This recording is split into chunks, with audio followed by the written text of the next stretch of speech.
Ladies and gentlemen, there comes a time in every human being's life when the ground beneath them seems to shift. The job is gone, the relationship ends, the diagnosis arrives, the plan unravels, and suddenly, the life you thought you were living collapses into uncertainty. It's in those moments when nothing seems to make sense that the true test of your faith begins, not in something external, but in something deeply internal. You see, when we talk about trusting God, we're not talking about a distant being in the sky. We're talking about tapping into a higher intelligence that lives within you. The same intelligence that beats your heart, digests your food, spins the planets, and causes a seed to become a tree.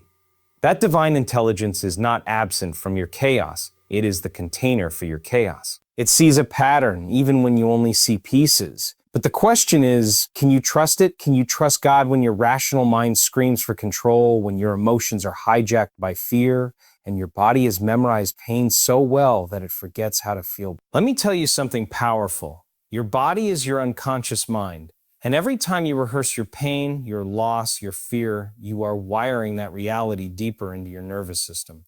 You're giving your energy to the very thing you want to escape. But here's the miracle. When you truly decide to surrender to God, to the unknown, you break that cycle. You begin to create a future not from memory, but from vision. You align not with what's predictable, but what's possible. And that's when life starts to shift. Not because you forced it, but because you finally aligned your energy with trust. Trust is not passive, it's a vibrational state. It's not sitting and hoping, it's knowing. It's walking through the storm as if the sun is still shining behind the clouds. Because it is. It's just not visible yet. But your faith is the bridge between now and the breakthrough.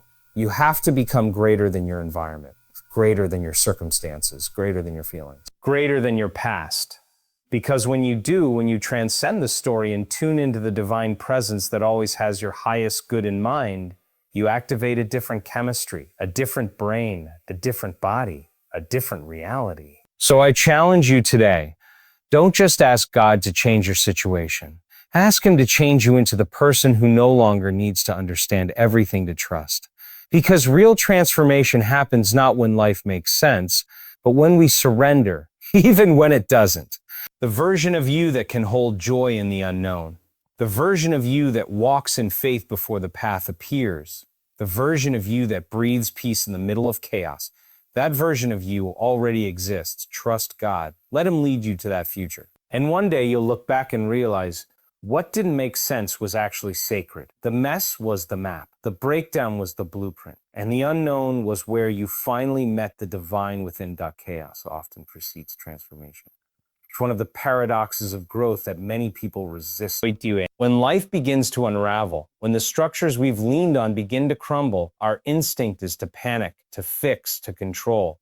But what if that unraveling is actually sacred? What if the disruption is not a punishment, but a preparation?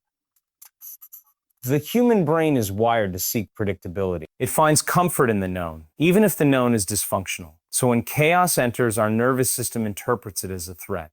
But biologically and spiritually, disruption is the environment in which new patterns can emerge. Just as a forest fire clears the dead undergrowth, so new life can flourish. Chaos clears the space for transformation to take root. In those moments of confusion, when nothing seems to align, there's an invitation, a deeper call to release old identities, beliefs, attachments. The identity you built for survival may not be the one that carries your destiny. And so life intervenes. What you called chaos is often life redirecting you, shaking you out of the trance of familiarity, forcing you to awaken to something more. Even at the cellular level, transformation requires breakdown. Old cells must die so new ones can be born. The caterpillar must dissolve in the chrysalis to become the butterfly. There is no transformation without disintegration, but most people try to resist the disintegration. They try to hold on to who they were instead of surrendering to who they are becoming. The discomfort of chaos is not the end of the story. It's the middle. It's the sacred void where the old dissolves and the new hasn't arrived yet. It's uncertain, yes, but it's also where potential lies. God is the intelligence within, not outside of you. This divine presence isn't distant or separate. It's encoded into every cell of your being. It's the force that beats your heart without you. asking, that breathes your lungs while you sleep, that heals a cut without any conscious effort on your part. It's an intelligence that knows exactly what to do, when to do it, and how to bring balance, order, and renewal, even when your conscious mind doesn't understand what's happening.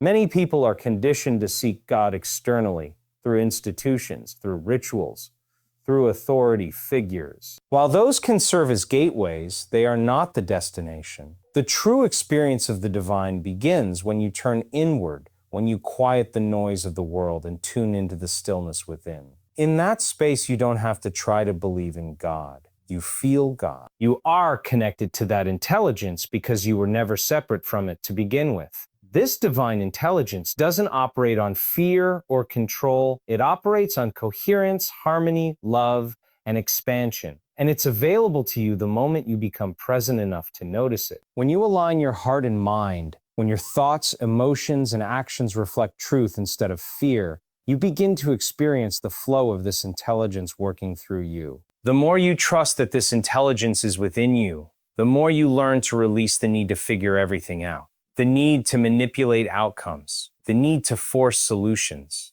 because you recognize that the same force that makes a flower bloom or a star ignite is the same force guiding your life. Every thought you think, every emotion you feel, every belief you hold, whether you're aware of it or not, has a physiological counterpart. Over time, these internal states condition your nervous system, your hormones, your cells, and even your posture. Your body becomes the physical expression of your subconscious programming. When you repeat the same emotional responses over and over, whether it's fear, anger, guilt, or anxiety, those feelings become familiar, even addictive. Your body begins to memorize those emotional states as normal, regardless of whether they serve you. So while your conscious mind may say, I want peace, I want joy, I want love, your body is still living in the past, still bracing for stress, still wired for survival. This disconnect is why change often feels so difficult. It's not just mental, it's embodied. The body becomes a record of the past. It holds onto trauma, limiting beliefs, and repetitive emotional cycles like a living archive. Even if you try to think positively, if your body is still reacting as if it's in danger or not enough, it will override your conscious intentions. This is why healing requires more than just willpower. It requires coherence between the brain and the heart, between thought and feeling, between intention and embodiment. When you become aware of this, you stop seeing your reactions as personality traits and start seeing them as patterns. Patterns that were learned, patterns that can be unlearned. You begin to reclaim your body from your past. You begin to create a new internal environment that supports the future you desire. And in doing so, you awaken to the truth that your body is not your enemy. It's your feedback system, your ally, showing you what still lives in your subconscious, rehearsing pain wires deeper into your system. The brain does not distinguish well between what is real and what is vividly imagined. So each time you revisit a painful memory, relive a betrayal, or mentally replay a disappointment, your body responds as if it's happening again. You trigger the same chemical responses, the same stress hormones, the same neural circuits. Over time, this repetition becomes your baseline state. Not because the pain is still happening, but because you've conditioned your body to live in it. This is how emotions become traits. A temporary feeling becomes a personality over time simply because of repetition. You say things like, I'm just an anxious person, or I've always been like this. But often it's not who you are, it's what you've practiced. The longer you rehearse pain, the more familiar it becomes, and the more the body craves the very emotions it says it wants to escape. It's an emotional addiction deeply rooted in the survival brain. The more attention and energy you give to the past, the more you reinforce it neurologically. The brain becomes a map of what has been, not what could be. And if your body is your unconscious mind, then your future is already being shaped by your memorized past. This is why people struggle to break free from cycles. They're living yesterday over and over again, believing it's today. Awareness is the first disruption. When you notice the tendency to relive pain, you create a gap, a moment of choice. In that space, you can decide to redirect your energy. You can teach your body a new emotional language, not through suppression, but through conscious intention. By choosing elevated emotions and rehearsing those instead, you begin to wire a new version of yourself into being. Trust is a vibrational state. not passive. It's not about sitting still and waiting for things to get better. It's about embodying a frequency that aligns with what you desire, even when the evidence hasn't shown up yet. Trust is active. It's a choice you make in the face of uncertainty. It's a state of coherence between your heart and your mind that signals to the universe, to God, to the field of infinite intelligence that you are ready to receive before you can see. Most people confuse trust with wishful thinking. They say they trust, but they constantly check doubt, worry, and obsess. That's not trust, that's fear in disguise. True trust is felt in the body. It's calm when things are chaotic. It's steady when logic says you should be unraveling. It's not something you do, it's something you are. It's the state of being that says, even though I don't understand, I know I am being guided. When you are in the vibrational state of trust, your actions flow from alignment, not desperation. You stop trying to force outcomes and instead begin to respond with clarity and presence. Your nervous system regulates, your mind opens, your body softens, and the more you sustain this state, the more you become magnetic to the very things your heart has been asking for. This kind of trust cannot be faked. It's built through experience, through surrender, through the quiet moments when you release control and choose peace over panic. It's a muscle that strengthens every time you lean into the unknown and discover that you are still held, still breathing, still supported.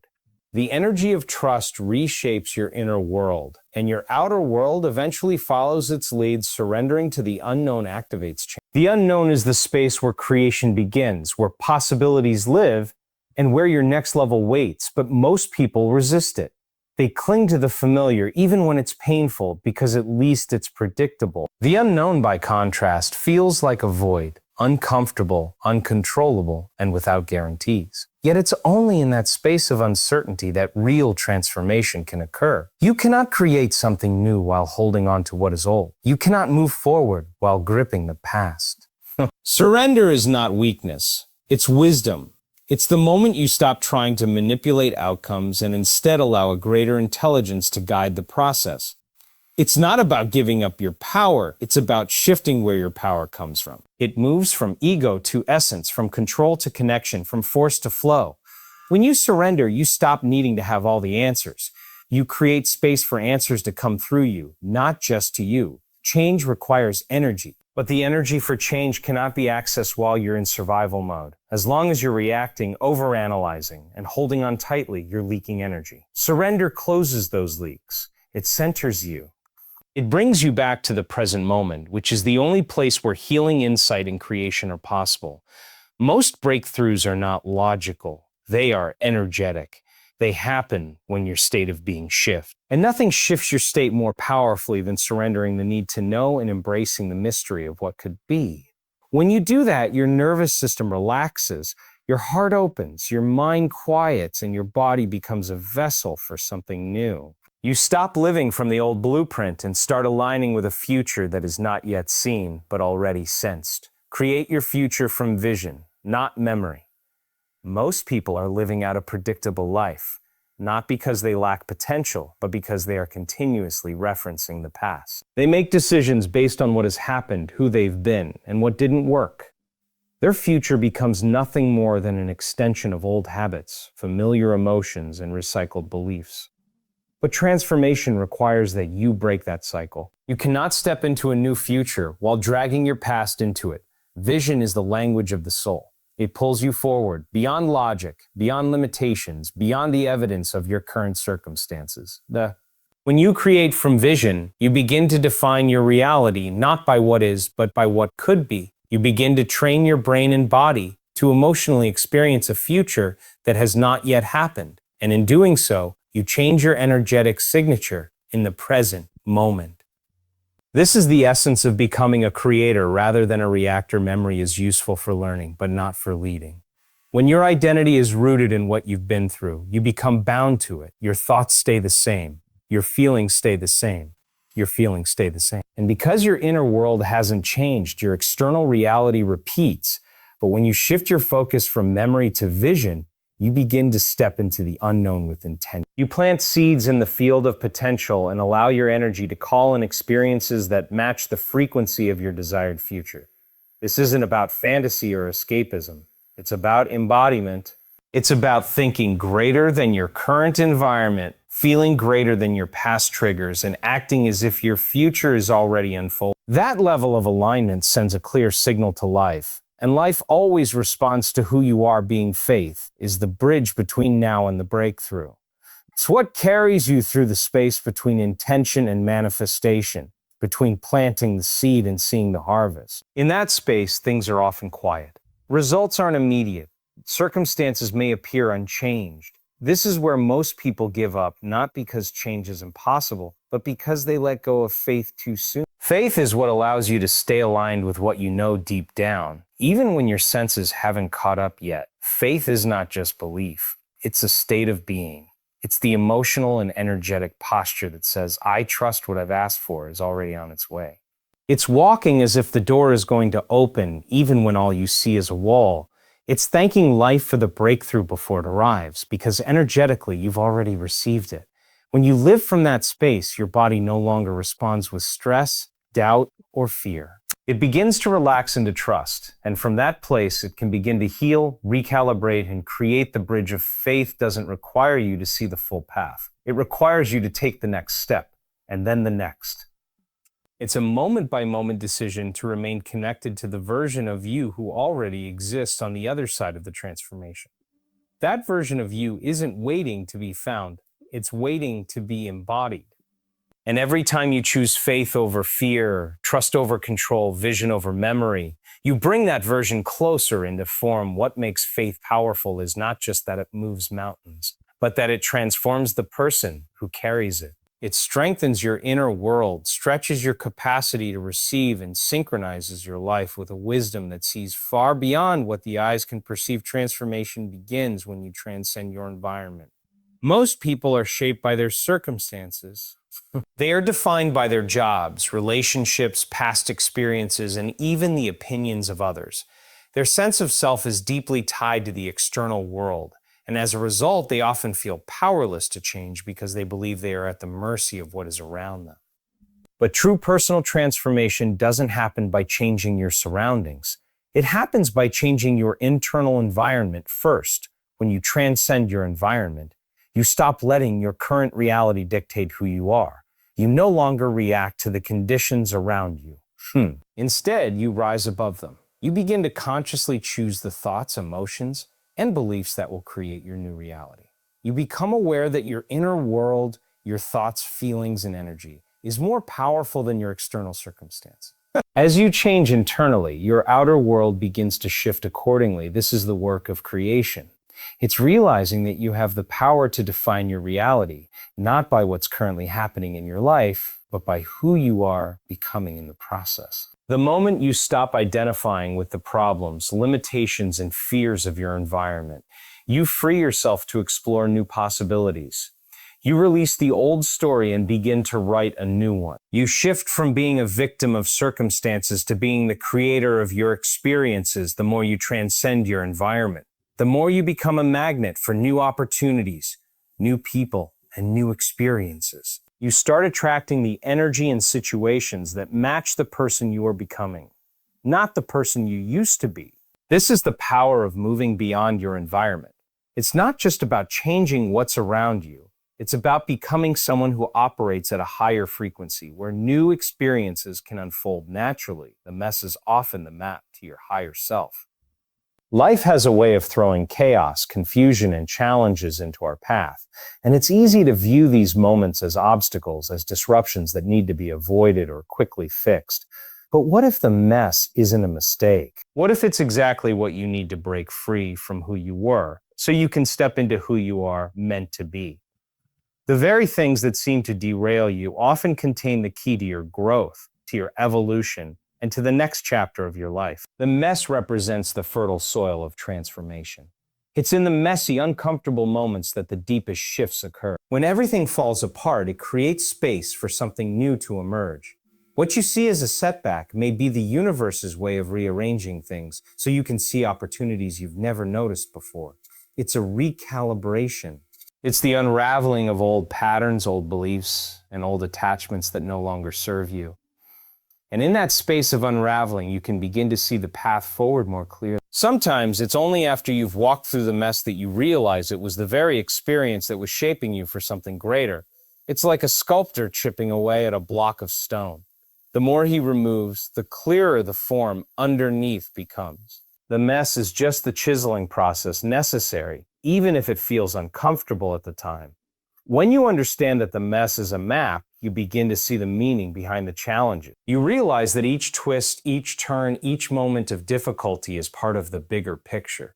Part of your journey towards becoming the person you were always meant to be. The mess is not something to fear or resist, but something to embrace, knowing that it is leading you to your true self.